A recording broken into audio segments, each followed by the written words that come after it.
한 해가는 밝은 길이 2권 39번째 시간 어린 양의 신부로 단장하는 여정 9월 9일 말씀입니다. 수산시장에 관한 꿈 해서 박민현 이사님. 수산시장인데 어떤 아저씨가 수산물 품질 검사를 하는 것 같음. 그곳에 있는 수산물의 종류를 모두 다 알아서 나에게 설명하면서 알려줌. 내가 수산물을 잡고 그 위에 어떤 판을 올려놓으면 그 아저씨가 조그마한 기계를 그 수산물에 대면서 어떤 수치를 측정함. 일본에서 이제 그 후쿠시마 원전 터졌을 때 방사능 수치 때문에 수산물 수입 금지하고 지금까지도 영향을 받고 있죠. 방사능 수치 같은 것도 나옵니다. 내가 처음에는 서툴러서 실수했지만 생각보다 수산물을 잘 만짐. 거북이들이 종류별로 여러 마리가 있음. 대형 거북이도 있고 작은 거북이들도 있음. 아저씨가 어떤 작은 거북이를 꺼냄. 거북이가 살색인데 거북이 등에 기생충 같은 것이 붙어 있음. 아저씨가 그 기생충을 떼어내서 바닥에 던지고 죽이지는 않음. 내가 왜 기생충을 죽이지 않냐고 물으니 저렇게 던져놓으면 고양이들이 와서 잡아먹는다고 함. 내가 기생충이 떨어진 바닥을 보니 기생충이 새끼 고양이로 변해 있고 다른 고양이들이 그것을 산채로 뜯어 먹으려고 모여듦. 내가 좀 잔인하다고 생각됨. 해서 주님, 제가 수산시장에 있는 꿈은 무엇인가요? 너희가 그 수산물이란다. 누구는 넙치고 누구는 거북이고 누구는 광어이고 그렇지. 하하하. 굉장히 그 꿈 계시치고는 굉장히 쇼킹하다고 해야 되나요? 아주 독특하죠. 수산물에 대해 박학한 전문가가 나로구나. 그 수산물 검침하시는 분. 내가 너희들 하나하나의 특징을 다 알지. 지금 검사하고 있는 것이란다. 건강한지 건강하지 않은지 내가 검사하고 있는 상황에 내가 같이 있는 것이란다. 내가 검사와 진단을 수월하게 할 수 있도록 내가 돕는구나. 처음에는 서툴더니 이제는 잘 잡고 도와주는구나. 그것은 그들에게 필요한 진단을 할 수 있도록 내가 나를 돕는 것이란다. 그 일이 뭐냐면 꿈을 해석해주고 영감으로 나의 말을 전해주고 하는 일을 하는 것이란다. 즉 예레미야 기도를 통해서 계시의 말씀들, 꿈이라든가 환상이라든가 또 직접적인 경험을 통해서 주님의 뜻이 나타나고 어떤 이제 사람들에 대해서 주님이 기독케 하고 그 영의 상태, 그 영혼의 상태를 알게 하시고 그렇게 진단하면서 어떤 부분이 문제인지 알게 하시고 기도를 시키는 거죠. 그런 것들이 이제 처음에는 이제 서투르고 잘못했는데 이제는 많이 숙달돼서 잘한다 이 얘기죠. 거북이 등에 있던 기생충은 무엇인가요? 여기서 거북이라고 해서 태만을 상징하는 것은 아니란다. 이제 영적 성장, 죄론에서 성경의 신진리 죄론에서 7가지 죄성을 이야기하면서 각각 상징되는 동물들을 표현하는데 그 중에 태만성을 상징하는 동물은 자라라고 합니다. 이제 자라나 거북이나 이제 비슷하잖아요. 그래서 이제 본인이 불리하면 이렇게 쏙 숨어 들어가서 나오지 않는다. 이런 의미에서 이제 태만성을 거기다 비유하는데 여기서는 그런 의미가 아니라는 거죠. 그냥 거북이 같은 영혼이 있는 것이지 행동이 느린 것과 게으른 것은 차이가 있는 것이란다. 오히려 거북이보다 더 느린 건 이제 나무늘보 같은 경우 굉장히 느리죠. 동작 하나하나가. 그래서 느린 행동, 이거는 뭐 결점은 될 수 있지만 게으름, 태만함은 좀 다르죠. 여기서는 죄성을 상징하는 게 아니란다. 그런 영혼에 기생충이 붙어 있다. 그 영혼이 잘 성장하지 못하도록 양분을 빼앗는 기생충이지. 그 기생충을 내가 제거해 주는 것이란다. 그 기생충을 물 밖으로 버린다. 이제 몸에 붙어 있다가 떼서 바다에다 던져버리면 물 밖으로 버리는 거죠. 그 기생충이 고양이로 바뀐 것은 그것은 언제나 모양을 바꿀 수 있다는 상징이지. 즉 마귀가 우리 사람들의 영혼을 노략질할 때 여러 가지 주님 앞에 나가지 못하게 가로막을 때 여러 가지 모양과 형태로 접근한다는 거예요. 굉장히 이렇게 징그러운 기생충 같은 모습도 있지만 그 기생충이 귀여운 고양이라도 변할 수 있단다. 이제 말 그대로 무장해제를 당하는 거죠. 이뻐할 수 있는 그런 외모로. 그런데 그 고양이를 왜 다른 고양이가 먹도록 놔두시는 것인가요? 기생충이 고양이로 바뀐 다음에 그 고양이를 먹으려고 여러 고양이들이 달라든 모습, 잔인한 모습처럼 나왔죠. 기생충, 고양이 모두 성장을 방해하는 요소다. 이 기도원의 계시에서 대표적인 게 개인데 여기서는 기생충과 고양이로 상징하고 있습니다. 그것은 마귀에게 속한 것이란다. 마귀가 나의 영혼들의 등에 붙어 영혼들이 자라는 것을 방해하지. 등에 붙어 있으면 안 보이겠죠. 그래서 뭐 약간 개그나 이런 거에도 보면은 귀신이 이렇게 달라붙어 있는 것처럼 이렇게 해가지고 무게를 느끼는 그런 식으로 표현된 게 있는데, 뒤에 붙어가지고 사람들의 영혼을 자라지 못하게 해방하는 것으로 기생충을 상징한다, 이렇게 말씀하는 거예요. 마귀를 떼어내어 물 밖으로 버리면, 이제 몸에서부터 이렇게 쫓아내면 그들이 서로 자중질환을 일으키는 것이란다. 그게 이제 서로 물고 물어 뜯는 거죠. 내가 하는 일의 결과로 그들이 내 영혼들한테서 떨어지게 되면, 그래서 주님은 나의 영혼 이런 표현을 좋아하세요. 다 주님께 속한 것이기 때문에. 그렇게 영혼에서 떨어지게 되면 물고 뜯으면서 서로 죽이려고 하는 것이란다. 이게 마귀의 속성이라는 거예요. 다툼과 분열과 미움, 시기, 포악 이런 것들.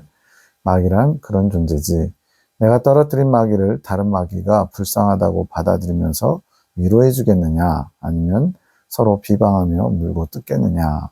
마귀는 무엇이든지 다 악으로 행동하는 존재란다. 그러니까 우리가 마귀를 불쌍하게 여기거나 마귀에 대해서 좀 이렇게 애처로운 마음 이런 건 절대 품으면 안 되는 거예요. 마귀는 그냥 악 그 자체입니다. 선이 하나도 없는 존재예요.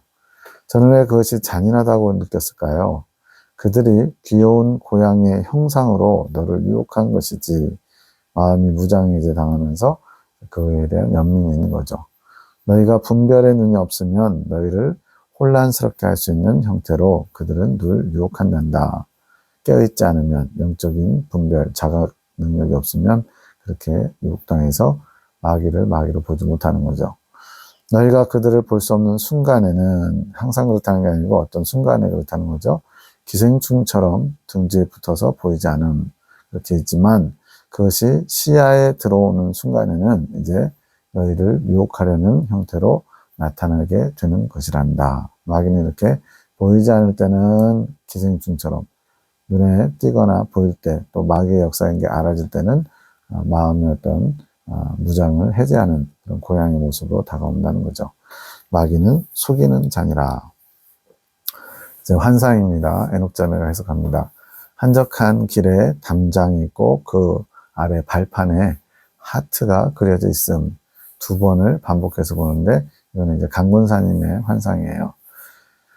주님, 오늘도 주님의 마음과 뜻을 알고자 합니다. 주님을 더욱 알며 주님께로 가까이 나아가는 이 시간이 되도록 축복해 주소서. 이 하트는 누구를 향한 하트이신가요? 사랑의 표현이 하트잖아요. 내 따라 그 하트는 순이를 향한 나의 사랑이란다. 강문사님 이름이 순이에요. 그 하트가 담장 발판보다 큰 것은 나의 사랑이 그녀 강권사님이 생각하는 것보다 더 크다는 것을 의미하는 것이다. 담장은 그녀가 넘어야 할 것들이다. 우리들 그런 표현 쓰잖아요. 막힌 담, 막힌 벽, 뛰어넘을 수 없는 장벽 이런 표현 쓰잖아요. 그래서 그걸 넘어가야 되는데 너무 크다 보니까 위축되기도 하고 불가능하다고 포기할 수도 있고, 발판은 이제 그걸 뛰어넘을 수 있도록 준비된 발판 같아요. 근데 거기에 하트가 그려져 있는 거예요. 그 하트가 예수님의 사랑, 그것이 더 큰 거죠. 이 담장을 뛰어넘을 수 있도록 용기를 불어넣어주기 위해서 그 하트가 담장 발판보다 크다, 이렇게 표현된 겁니다. 그녀가 넘어가야 할 담장을 내가 보여준 것이지, 담장을 넘어가려고 발을 내디딜 때 내 사랑의 넓이가 보이는 것이란다. 그러니까 시도조차 안 할 때는 그냥 눈에 보이는 담장만 크게 들어와서 도저히 나는 못할 것 같아, 이렇게 포기하고 낙심할 수 있다는 거죠. 근데 정작 그래도 주님이 하라고 했으니까 한번 해보자 라고 마음 먹고 발판을 딛는 순간에 그 하트가 얼마나 크고 넓은지 또 많은지를 알 수 있다는 거죠. 그렇게 나의 사랑에 힘입어 그 담장을 넘을 수 있게 되는 것이지, 담장을 보지 말고 나의 사랑에 주목하기를 내가 원한다. 이거는 지금 여러 차례 계속 나오는 거예요. 나를 보고 환경을 보면 우리는 이긴 자의 소망을 가질 수가 없습니다. 왜냐? 환경이 나를 짓누를 때 우리는 그 환경에 휘둘리고 눌리게 되죠. 또 나 자신의 연약함과 부족함을 보면 도저히 나 같은 사람이 어떻게 저 길을 갈 수 있어 라고 낙심할 수밖에 없어요. 근데 그런 환경이나 나 자신을 보지 말고 이게 여기서는 넘지 못할 담장, 도저히 감당 안 되는 높은 장벽, 이러한 담장을 상징하는데 그걸 보지 말고 나의 사랑에 주목해라. 그러면 감당할 수 있고 뛰어넘을 수 있다는 거죠. 마귀들은 너희 눈을 가리고 내 사랑을 보지 못하도록 겁을 주지만, 그래서 마귀는 우리가 하나님께 나가는 것에 여러 가지 형태로 위협하는 존재예요. 그러나 그것은 다 하나님의 허락하신 것이고, 허락하셨다는 의미는 그걸 통해서 하나님 우리를 더 성장시키고 발전시키려고 하는 주님의 뜻이 있다는 거죠. 그렇게 겁을 주지만 걱정 말아라. 그 담장을 넘을 때 너에게 보여줄 나의 사랑을 기대하고 소망함으로 그 담장을 넘어가거라. 그래서 연단의 환경, 거치고 사는 환경, 그보다 더 큰 주님의 은혜와 사랑, 주님께서 능력을 더하여 주시라는 믿음, 이런 것들을 더 크게 가지면 되는 거죠. 세상의 것을, 육신의 것을 버린다면 나의 것이 채워지는 것이란다. 그러니 기쁨으로 버리거라. 우리가 그동안 애지중지했던 주님과 상관없는 세상적이고 육적이고 정욕적인 것들을 과감하게 주님 때문에 버리게 되면 그보다 더 좋은 거, 예수님의 것이 채워진다는 거예요. 그래서 그거를 믿는다면, 그 결과를 믿음의 눈으로 볼 수만 있다면 기쁨으로 버릴 수 있다는 거죠. 나의 사랑에 비하면 내가 버리게 되는 것은 무에 가까운 것. 진짜 네 손에 있는 100원을 줄래? 내가 1억을 줄게. 거의 그런 수준인 거죠. 1억과 100원은 아예 비교가 안 되잖아요. 그런 것처럼 주님의 허락하신 사랑을 받을 것을 생각하면 지금 내가 그걸 받기 위해서 버리는 나의 것은 아무것도 아니라는 거죠. 그렇게 느끼게 될 날이 있을 것이란다. 이거는 이제 영적으로 더 성장할수록 그렇게 알겠죠. 나와 사랑을 누리는 것에 너도 어서 빨리 동참하기 원하노라. 주님, 그런데 왜 한적한 길에 있는 담장인가요? 그 담장 너머에 있는 길은 평안이니라. 담장만 봤을 때는 도저히 저거는 내가 감당할 수 없어, 못 넘어갈 것 같아, 이렇게 두려움과 낙심을 주는데 그 너머에는 평안이 있대요. 그 담장을 넘을 때는 힘들지 몰라도 그것을 넘음으로 나의 사랑을 알게 되며 나의 평안을 맛보게 되는 것이란다. 연단 과정이 그렇죠. 연단 과정, 첫째, 둘째, 셋째 연단, 그 속에 있을 때는 너무나 고통스럽고 말 그대로 죽고 싶을처럼 힘들 수도 있어요. 그리고 이게 언제 끝나나, 도저히 끝날 것 같지 않아. 마치 우리가 자동차를 타고 긴 터널을 지날 때 터널이 굉장히 생각보다 길면 뭔가 답답한 두려움이 있잖아요. 그러나 우리가 터널 속으로 들어가는 것은 그 터널은 반드시 끝날 것이라는 것을 우리가 믿기 때문에 들어가는 거예요. 또 그 터널이 내가 지나가는 중에 무너지지 않을 거라고 기대하기 때문에 들어갈 수 있는 겁니다. 그처럼 언젠가는 끝나게 돼 있어요. 우리나라에서 제일 긴 터널이 저는 이제 양양 쪽인가요? 그쪽에 11km인가 12km 터널이 있었는데 그보다 더 긴 터널도 생긴다는 얘기가 있었는데 11km, 12km 되면요 거의 자동차로 100km로 달려도 6분 정도 이상 걸려요. 6분 동안 터널 속 들어가면요 굉장히 길다고 느낍니다.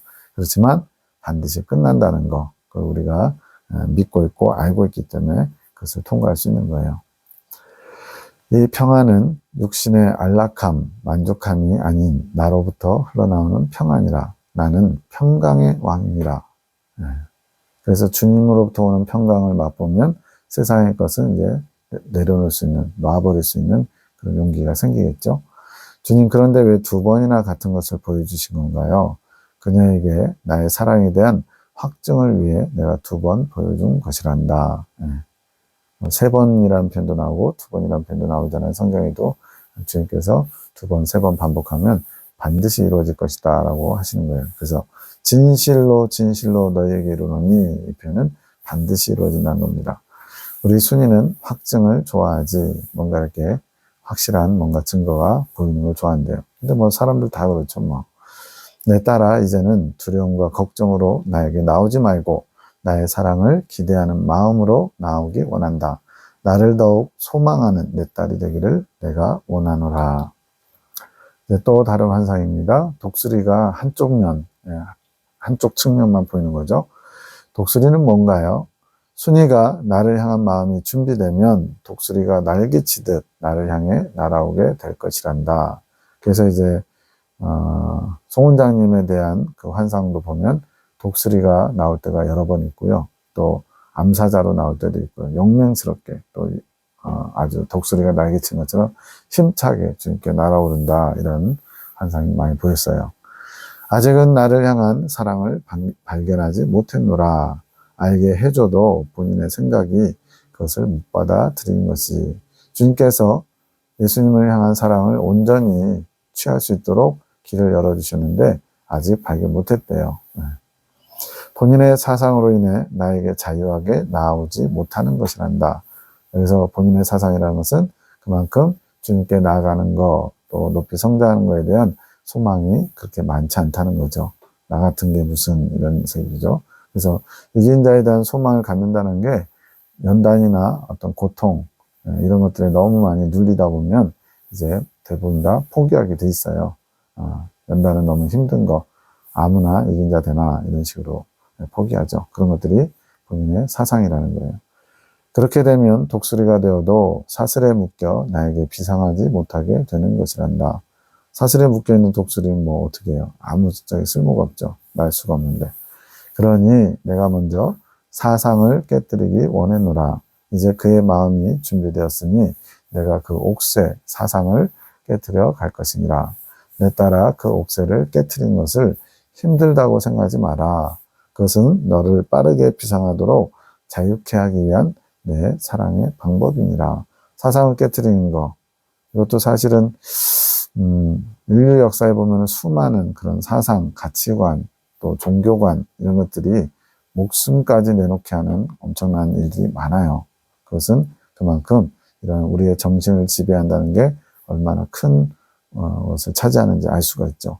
근데 그것을 주님께서 깨뜨리라 하시면, 주님께서 원하시지 않는 거라면 과감히 깨뜨릴 수 있는 것이, 그것이 지혜로운 것이고, 또 그것도 내가 마음먹어서 되는 게 아니라 주님이 명하시고 우리는 거기에 화답하면 주님께서 친히 깨뜨려 주시죠.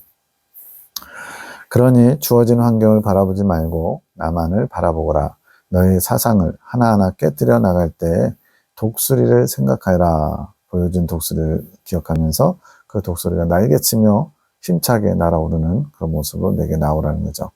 이제는 더욱 자유하게 되는 시간이 가까워졌구나 라고 생각하고 기쁨으로 그 시간을 잘 이겨내기를 내가 축복하노라. 그래서 우리 기독교의 믿음, 소망, 사랑, 이 세 가지가 영원한 천국에까지 항상 있다라고 표현했는데, 이 소망, 이것이 얼마나 큰 능력인지 몰라요. 소망이 없으면 사람은 아주 극단적인 걸 선택하게 되잖아요. 육신에서, 삶에서도. 그런 것처럼 이러한 소망, 이제 주님으로 인하여 죄로부터의 자유, 또 내가 그동안은 매여있던 것들로부터의 자유, 이런 것들을 주님께서 약속하신 것을 믿고 이제 그 소망을 가지고 이제 주님이 원하시는 삶으로 나아가면 되는 거죠. 그 길을 인도하실 분은 하나님이시니까. 밤기도 올립니다. 하늘군대 에녹자매가 기도합니다. 양 목사님을 위한 기도, 이제 7일간 기도하라고 그랬는데 마지막 날이에요. 주님, 양 목사님을 위해 기도합니다. 오늘이 마지막 기도 날입니다. 주님의 뜻을 위해 기도하오니 주님의 뜻대로 이끌어 주셔서 내 딸아, 내가 내 아들을 회복시킬 것이니라. 그것을 소망하며 바라보아라. 변화될 나의 아들을 바라보고 기도해 주어라. 그는 내가 되찾아 올 것이니라. 나를 사랑했던 마음들을 되찾아 올 것이니라. 주님께서 일주일 동안 기도하라고 한 게 뻘짓이 아니잖아요. 분명한 목적을 가지고 주님이 원하시는 그 뜻을 이루기 위해서 기도를 시킨 거예요. 그래서 이러한 기도를 힘입어 각 사람에게 하나님의 어떤 역사하심이 있을 거예요. 영적인 작용이. 그거를 이제 순복하고 순종하며 나오면 커다란 변화가 시작되는 것이고, 끝까지 자기의 길, 자기가 옳다 생각하는 그 길을 고집하면 아무런 유익도 없겠죠. 그렇지만 그럴지라도 주님이 명하시고 기도해 주라고 해서 일주일 동안 기도한 이 사랑의 기도에 관한 상급은 땅에 떨어지지 않을 것입니다. 그는 나로 인해 부유한 자가 될 수 있도록 내가 이끌어 가리라. 내가 그에게 나의 사랑을 보일 것이니라. 따라 걱정 말아라. 내가 그를 용서할 것이고 그를 새롭게 할 것이니라. 이제는 되는 일들을 소망으로 바라보기 원하노라. 우리의 몫은 하나님의 계획을 알고 하나님의 뜻을 알고 원하시는 대로 기도하고 또 인내하면서 기다리면서 소망하면 돼요. 거기까지가 우리 몫이에요. 결과적으로 됐냐 안 됐느냐는 중요하지 않습니다. 우리는 이제 뭐든지 눈에 보이는 결과가 우리의 삶의 어떤 질을 결정한다는 잘못된 가치관이 있다 보니까 이거 뭐 하나님이 이렇게 하신다는데 왜 안 됐지 하고서 낙심하기도 하고 또 에이 믿을 거 못 돼 이런 식으로 포기하기도 한다는 거예요. 근데 주님은 그 결과적인 것은 주님의 영역이고 우리는 다만 과정에서 주님께서 원하시는 대로 시키신 대로만 하면 되는 거예요. 그러면 이제 그 결과가 됐네 안 됐네 가지고 계시가 맞다 안 맞다라든가 또는 믿을만 하다 안 하다 이런 식으로 함부로 평가하지는 않겠지요. 아직까지는 이분이 이렇게 주님 보시기에 영적으로 새로워지지는 못했습니다. 그러나 씨앗을 뿌려놨으니까 그가 조금만 자신의 가는 길에 조금 문제가 있고 잘못된 것을 인지하면 이제 그것이 씨앗이 발아해서 바른 길로 들어올 수 있도록 인도하겠죠. 그것은 주님이 하실 부분이에요. 우리가 어떻게 더 할 수 있는 부분은 없어요. D 사모님, 이제 그 C 교회의 사모님입니다. 여러 가지 말씀, 사람을 좋아하고 잘 이렇게 도와주고 인정이 많으신데 문제는 이제 말로써 이제 주님 앞에 부끄러움을 많이 드러내시기도 하나 봐요. 사모님을 기독케 하시니 감사드립니다. 사모님을 변화시키실 주님의 그 계획을 찬양합니다. 주님 변화시키소서. 그 입술을 씻으소서. 정결한 입술이 되도록 인도하소서. 주님을 향한 찬양과 사랑의 말들만 흘러나올 수 있게 축복하소서. 그래서 찬송과 저주가 한 입에서 나오는 거 이건 문제가 있죠. 단물과 쓴물이 어찌 한 샘에서 나오겠냐고 그러시잖아요. 네. 하나님을 찬양하는 입술은 정결해야 됩니다. 입술이 정결하려면 그 마음, 생각, 감정 이런 것들이 또 깨끗해야죠. 거기가 원천이니까. 그 입술이 마귀를 춤추게 하는 입술이 아닌 주님께서 기뻐하시는 입술이 되도록 인도하소서. D 사모는 내가 기뻐하는 입술이 아니었노라. 그 입술이 마귀들의 통로가 된 것이었다. 들락날락 하는 거죠. 마귀가 완전히 거기를 통로 삼아서 다른 사람의 영혼에 심대한 타격을 입힐 수도 있고요. 또 많은 문제들의 원인을 제공하기도 하겠죠. 네. 그래서 수군수군됨 이런 것도 있어요. 주님이 싫어하시는 가정한 것들 중에. 입술을 통해 남을 판단하며 그 입에서 나오는 말들로 악의 씨앗들을 퍼지게 하였노라. 씨앗이 퍼졌어요. 네. 열매나 큰 나무 줄기는 아니지만 씨앗이 퍼졌기 때문에 언제든지 어떤 조건만 맞으면 발아해서 결국은 땅을 더럽힐 수 있겠죠. 악의 그것으로. 그녀의 입술을 통해 흘러나왔던 그 말들이 내 마음을 얼마나 아프게 했는지. 하지만 이제는 내가 그 입술을 막을 것이란다. 그녀는 나를 위한 사랑의 입술이 되어야 하노라. 사랑만을 이야기하는, 주님의 뜻만을 이야기하는 그런 입술이 되어야 된다는 거죠. 내가 그것을 위해 그녀를 창조한 것이었노라. 그래서 이런 창조 목적의 회복에는 언어의 변화도 반드시 들어갑니다. 그래서 온전한 사람, 완전한 사람의 특징이 뭐냐? 그 입에 흠이 없고 거짓말이 없는 자들이라고 계시록 14장에서도 말씀하시죠. 또 야고보서에서도 말에 실수가 없으면 완전한 자라고 했고, 그래서 그 사람이 온전한 사람, 즉 하나님이 원하시는 이긴 자의 분량에 이르렀는지 안 이르렀는지는 말의 실수, 또 그 입술의 정결함, 이것이 굉장히 중요한 잣대가 됩니다. 나를 위해 사랑을 전하는 입술이 되도록 내가 그를 창조한 것이었노라. 이제는 내가 그 입술을 통해 흘러나오는 말들을 변화시킬 것이니라. 비방의 말들, 판단하는 말들이 아닌 나를 위한 사랑의 말들, 영혼들을 위한 사랑의 말들을 할 수 있게 내가 이끌어갈 것이니라. 그녀는 나를 사랑하는 마음이 있단다. 그녀 또한 입술을 고치기 원했노라. 주님은 이걸 다 기억하세요. 하지만 그것을 이길 수 있는 힘이 약하구나. 본인의 잘못을 인지하고 고쳐보려고 하는 마음이 있었지만 그것이 지속적으로 또 결과적으로 이루어지지 못한 거예요. 약해서. 우리의 연약함을 아시는 하나님이 그런 마음을 받으시고 일하실 수 있게 우리는 자꾸 그분의 뜻을 또 도우심을 요청해야죠.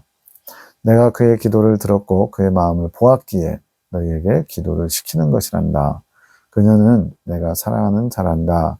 그 입술이 악한 것들의 도구가 되었지만 이제는 내가 나의 입술이 되도록 변화시키리라. 이제는 나의 사랑의 말만 담을 수 있도록 변화시켜 가리라. 비단 이분만 아니고 지금 이것을 읽고 보는 저희들도 내게 주시는 말씀으로 받으면 유익하겠죠. 내가 그녀의 입술을 축복하리라. 중재기도 송원장님, 남편 김사임에서 기도합니다. 나의 아들아, 내가 축복하노라. 너의 입술이 아름답구나. 실제 입술이 아름다운 건 아니겠죠. 말이 아름답다는 얘기죠. 이제는 나를 찬양하는 말을 하는구나. 그래, 그렇게 나아가다 보면 나를 향한 뜨거움을 가지게 될 것이란다. 그렇게 날마다 나를 찬양하며, 그래서 찬양한다는 건 노래를 많이 한다는 게 아니고 주님을 찾고 또 주님에 관하여 말하는 거. 그러니까 삶의 무게중심이 주님으로 많이 이제 모이는 거죠. 그게 주님을 찬양하는 것이라는 거예요. 그러다 그렇게 나오면 전심으로 나를 구하는 갈망이 생길 것이란다. 그러니까 계속 입술에 생각에 주님을 많이 담으면요. 이제는 그 주님과 관계된 것들이 점점 더 많아진다는 거죠. 급한 마음을 갖지 말고 나를 찾으며 나를 원하며 나를 알아가기 위해 내 마음을 다하며 한 걸음 한 걸음 나아오너라. 급한 마음, 조급한 마음, 영적 욕심이라고 표현할 수 있는데 영적 욕심이 있어야 주님께 나아갈 수 있어요. 그러나 영적 소망을 가져야 됩니다. 영적 욕심과 소망은 출발점이 좀 달라요. 영적 욕심은 나에게서부터 나간 것이 많은 거고 영적 소망은 주님께서 오라고 손짓하시고 우리가 그것에 화답해서 소망을 품고 나아가는 것이 영적 소망인 거예요. 그러다 보면 이미 너를 이끌며 함께하고 있는 나를 발견하게 될 것이란다. 주님은 언제나 우리를 떠나지 아니하시고 이끌기를 원하세요. 우리가 눈이 닫히고 귀가 닫히고 하나님께 관심이 없고 다른 것에 주님을 대신하는 것에 관심이 있으니까 마치 주님이 내 인생의 어떤 어려움 속에 중요한 순간에 안 계신 것처럼 곁에 안 계신 것처럼 보이잖아요. 그래서 그 유명한 모래사장 예화가 있잖아요. 인생의 모래사장을 걷는데 주님과 내가 두 사람이 같이 걸은 것처럼 두 사람의 발자국이 쭉 나 있어요. 근데 어느 순간에 발자국이 하나만 나 있어요. 그래서 이 화자가 예수님에게 따집니다. 내가 가장 어려운 그 순간에 왜 주님은 저와 함께 가지 않으셨나요? 저 혼자 그 길을 걷게 내버려 두셨나요? 그랬더니 뭐라 그래요? 아들아, 그때 너가 가장 힘들고 어렸을 때의 발자국은 너의 발자국이 아니라 나의 발자국이란다. 내가 너를 업고 간 것이었지. 이거는 힘들고 어려울 때마다 이 예화를 생각해 보면 누가 만든 건지 몰라도 참 의미심장한 것 같아요. 주님은 언제나 우리를 떠나지 않으세요. 우리가 잊어버리고 그분을 외면하고 안 보고 있어서 안 계신 것처럼 보이지만 언제나 함께하고 당신을 찾는 자들에게 외면하지 않으신다는 거죠. 나는 이미 내 안에서 충만히 나를 나타내며 작용하고 있으나 내가 잘 인지하지 못할 뿐이란다. 이렇게 주님은 계속 끊임없이 우리에게 말 걸어오시고 이끌어주길 원하시는데 우리의 영이 그것을 잘 깨닫지 못하거나 우리의 혼의 영역에서 인지하지 못하고 있는 거예요. 그러나 괜찮다. 나는 너를 너무나 잘 알고 있기 때문에 너에게 가장 잘 맞게 이끌고 있단다. 나보다 나를 더 잘 아시는 하나님, 이건 분명하죠. 창조주니까. 세포 하나하나까지도 아실 것 같아요. 이제 의학이 발달하면서 유전자라는 게 이제 알게 되고 그 유전자 안에 우리의 모든 평생에 갖게 될 질병이라든가 이런 인자들도 다 들어있다 그래요. 주님은 이미 의학이 발달하기 전에 또 과학이 발달하기 전에 이미 그런 것들을 다 우리 안에 심어 놓으셨어요. 이제야 너의 정신을 잘 가다듬고 나를 주시하고 있구나. 그러나 방심하면 안 된다. 틈을 노리는 자를 주의하거라. 마귀는 언제나 틈을 노린대요. 그 틈을, 빈틈을 보이는 것을 빨리 깨달아야 돼요. 그러려면 영적으로 깨어 있어야 되고 약간은 긴장을 해야 돼요. 영적 긴장. 항상 이렇게 느슨하게 풀어져 있으면 마귀가 틈을 잘 봅니다. 너를 넘어지게 할 자가 너를 주시하고 있느니라. 마귀는 잠도 안 자요. 그냥 호시탐탐 노리고 있어요. 심지어는 꿈속에도 찾아올 때가 있더라고요. 늘 깨어 있어라. 내 마음을 다하여 나를 바라보고 있어라. 늘 나의 뜻을 구하며 나의 뜻만 행할 태세를 취하고 있어야 된다. 이게 군사의 자세죠. 내가 너를 붙들고 있을 것이니 늘 나의 힘을 구하며 나의 힘으로 너의 뜻을 이겨내거라. 얼마나 친절하신 예수님이에요. 네 스스로 한번 노력해봐. 열심히 해봐. 하다가 안 되면 내가 도와줄게. 이게 아니라 늘 나의 힘을 구하여라. 이게 기도죠. 오늘도 수고하였다. 나를 위한 아름다운 상급을 쌓았구나. 나에게 영광을 주었단 말이다. 예. 과거에 보면 이제 이 김집사님에게 많이 이렇게 혼내시는 장면이 많아요. 요 단계 이후로는 그래도 칭찬하는 부분도 참 많습니다. 너를 위한 상급으로 내가 갚아주리라.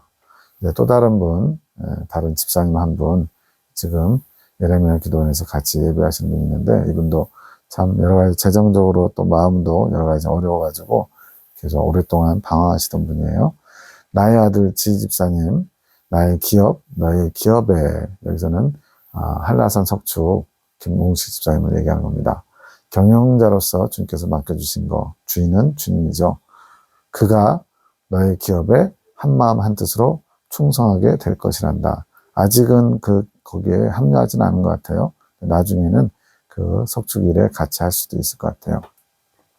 나의 아들에게 모범이 되어라. 말 한마디 한마디 나의 영광을 위한 말을 하여라. 그렇죠. 우리는 아무래도 그 사람의 말과 행실을 보고 그 사람이 신실한 사람인지 하나님의 사람인지 평가하게 되잖아요. 그런 것들이 이제 예수님을 나타내는 말과 행실, 이거 겉으로 드러난 모습으로 일단은 보여지기 때문에 주님을 보여줄 수 있는 사람이 되어야 되죠.